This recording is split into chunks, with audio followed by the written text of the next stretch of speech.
2-3. And hello fellows, Herogon here.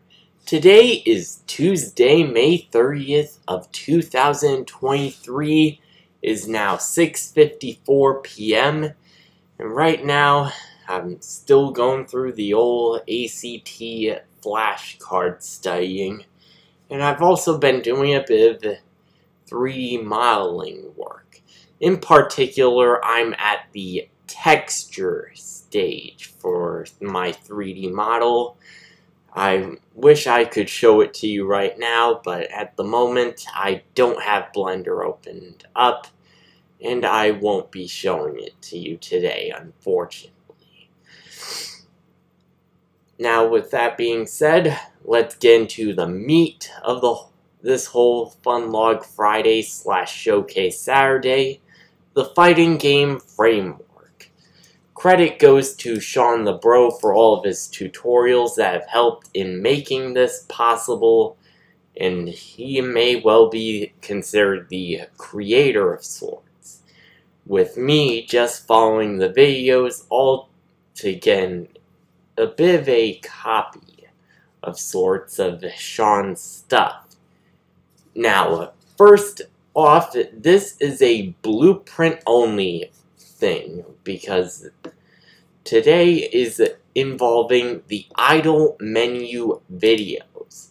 Now, you probably know all sorts of arcade games that have all sorts of little videos whenever the title screen stays idle for too long.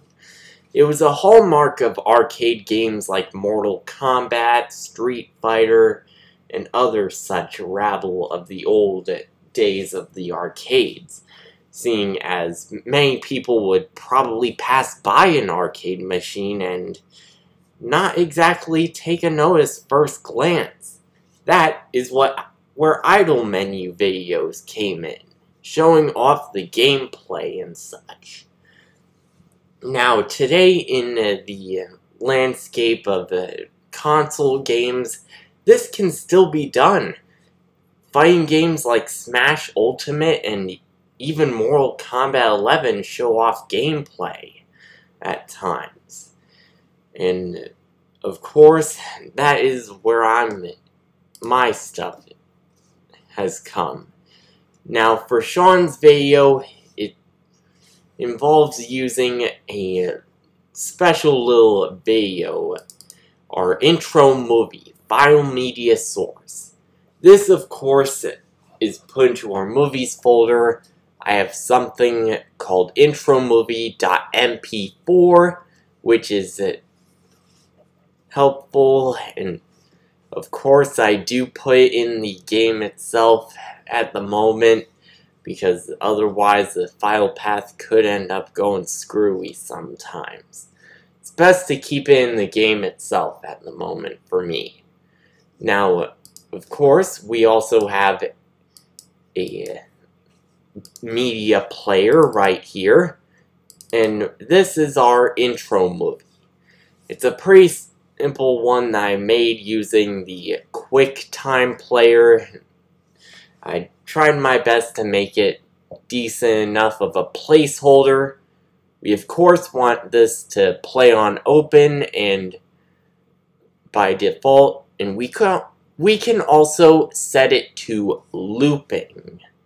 That way the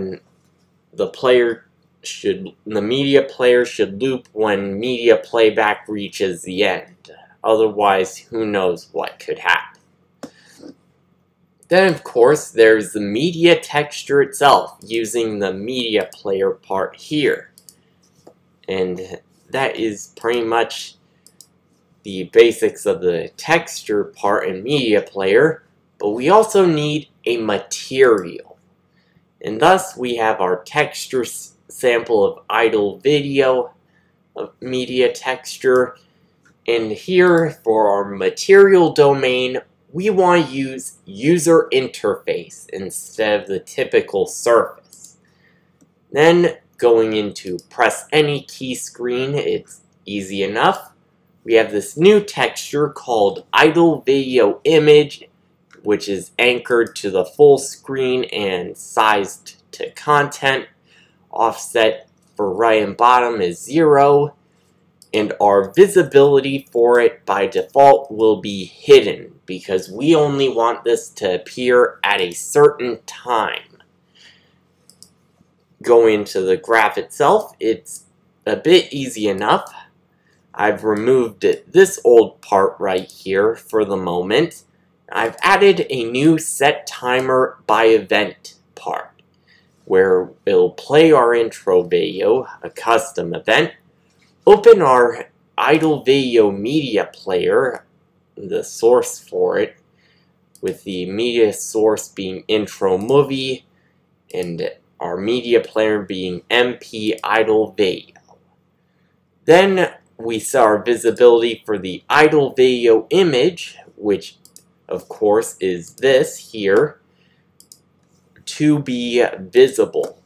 We also create a sound 2D and play that sound if we want something to happen there, which is of course we want music or any sort of sounds to play.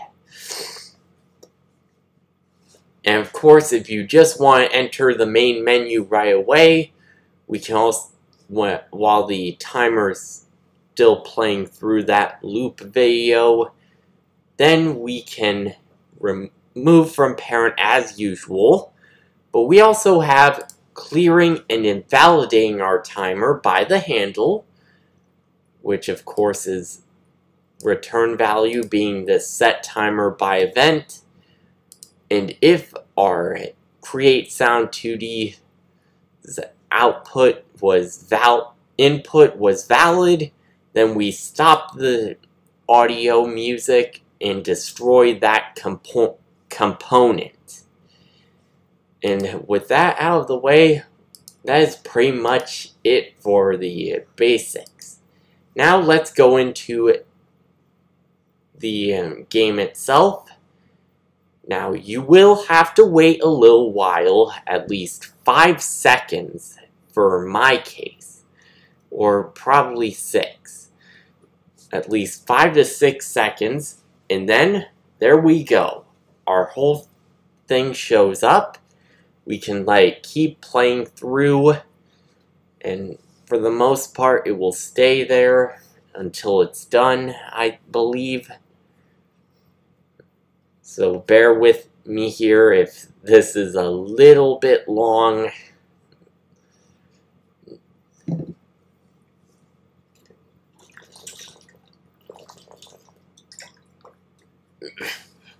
As you can see with the gameplay, I usually do practice mode like always, because then you can see the hit boxes and hurt boxes. I really want to show you that everything is actually a lot of boxes being used, rather than the actual character itself being damaged. It's actually the boxes that make up that damage. And as I've seen right now, it actually loops by the looks of it. So we can press anywhere to start game, and then we can go right into there. Now we can try again, but this time I will end it early before the whole video even finishes to show that you can end up going into there. And boom. That is how things have been with the improvements for this week's fighting game framework and stuff. And with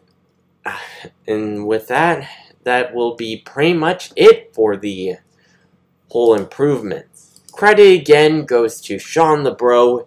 His videos have always been a great time killer for the old Sundays and Fridays.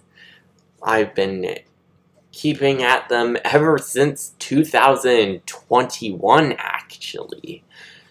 Almost 2 years since I've been doing Sean the Bro's tutorials.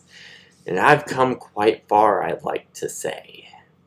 I do hope that everyone's been enjoying me just going through all this, seeing as I really enjoy doing a lot of these little fun logs of sorts. Even if it's just the fighting game framework so far, it's still pretty nice for me to sort of document how far I've come.